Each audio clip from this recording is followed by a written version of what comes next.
Hi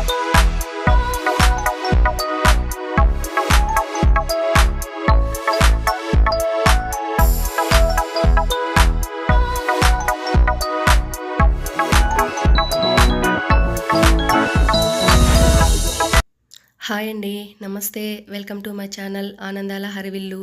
ఎలా ఉన్నారు అందరూ? బాగున్నారా? నేను కూడా చాలా బాగున్నాను. ఈరోజు వీడియోలో మటన్ చాప్స్ చేస్తున్నాను.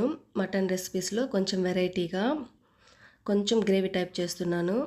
నేను చేసిన ఈ మటన్ చాప్స్ గ్రేవీ టైప్తో ఎలా ఉందో చూసే ముందు నా వీడియో కనుక ఫస్ట్ టైం చూస్తుంటే నా ఛానల్ని సబ్స్క్రైబ్ చేసుకోండి. వీడియో నచ్చితే లైక్ చేయండి, షేర్ చేయండి, కామెంట్ చేయండి. ఇప్పుడైతే లేట్ చేయకుండా వీడియో చూసేయండి.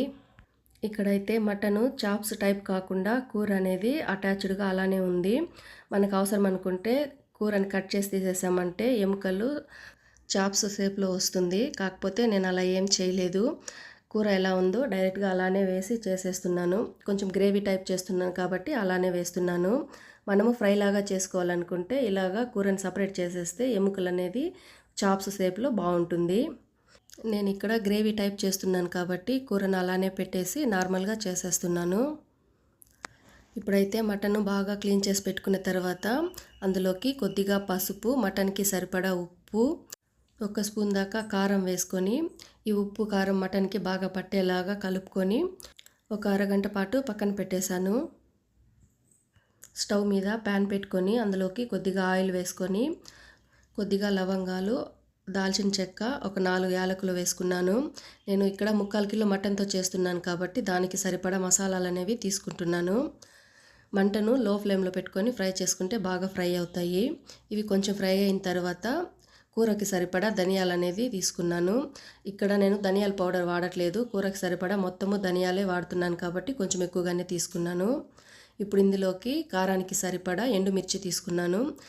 ఆల్రెడీ మటన్లో కూడా కారం వేసుకున్నాం కాబట్టి కారానికి సరిపడా ఎండుమిర్చి వేసుకోవాలి. అలాగే ఒక 6 జీడిపప్పులు కూడా వేసుకున్నాను.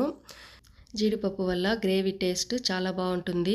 అలాగే మనము ధనియాలు, ఎండుమిర్చి ఇలా ఫ్రై చేసి మసాలాలు వాడుకోవటం వల్ల అంత స్పైసీగా ఉండదు. ఈ కూర చాలా టేస్టీగా చాలా బాగుంటుంది. ఇవి ఇలా ఫ్రై అయిన తర్వాత సపరేట్ చేసుకొని అదే ప్యాన్లోకి ఒక 1/2 స్పూన్ దాకా నెయ్యి అనేది వేసుకున్నాను.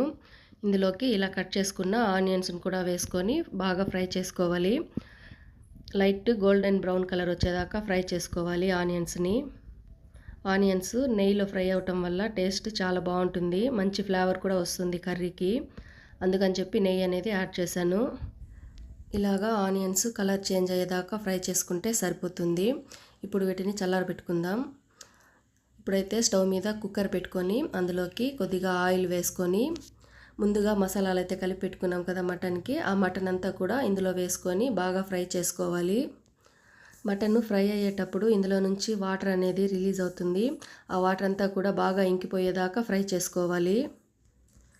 ఇలా ఫ్రై అయిన తర్వాత ఇందులోకి 1 గ్లాసు నీళ్లు తీసుకున్నాను మటన్ ఉడకడానికి సరిపడా.